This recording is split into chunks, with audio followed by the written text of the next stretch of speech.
बिस्मिल्लाहिर्रहमानिर्रहीम। अस्सलाम वालेकुम प्यारे बच्चों, आज हमने सबक टोट बटोट की एक्सरसाइज हल करनी है। तो हमारा सवाल है लफ्ज़ बनाएं। जैसा कि बेटा ये अरकान दिए गए हैं, हमने इनको जोड़कर लफ्ज़ बनाने हैं। ये क्या है? अलिफ प्लस ये प्लस काफ, अलिफ ये ए काफ एक। इसी तरह लाम प्लस डाल प्लस वाओ, लाम डाल वाओ डू लड्डू। बेटा डाल के ऊपर शद है, इसलिए डाल को हम जब अलग अलग करेंगे तो वो 2 दफ़ा लिखा जाएगा। ठीक है बेटा, लाम डाल वाओ डू लड्डू। शीन प्लस हे प्लस रे,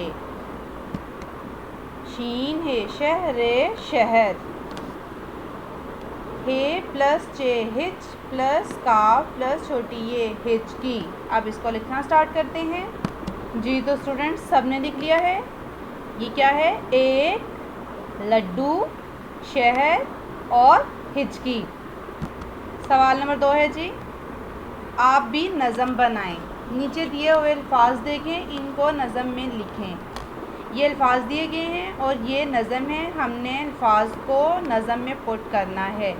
जैसे कि टोट बटोट ने दाल, क्या आएगा यहाँ पर? भाई खाई लाई के पकाई, टोट बटोट ने दाल पकाई। इसी तरह बहन उसकी चावल, क्या आएगा? भाई खाई लाई के पकाई, बहन उसकी चावल लाई। अम्मी अब्बू बहन और डैश, तो क्या आएगा यहाँ पर? भाई खाई लाई के पकाई, क्या आएगा?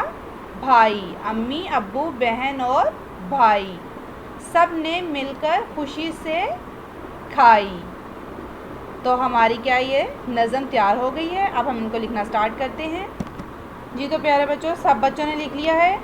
टोट बटोट ने दाल पकाई, बहन उसकी चावल लाई, अम्मी अब्बू बहन और भाई सब ने मिलकर खुशी से खाई।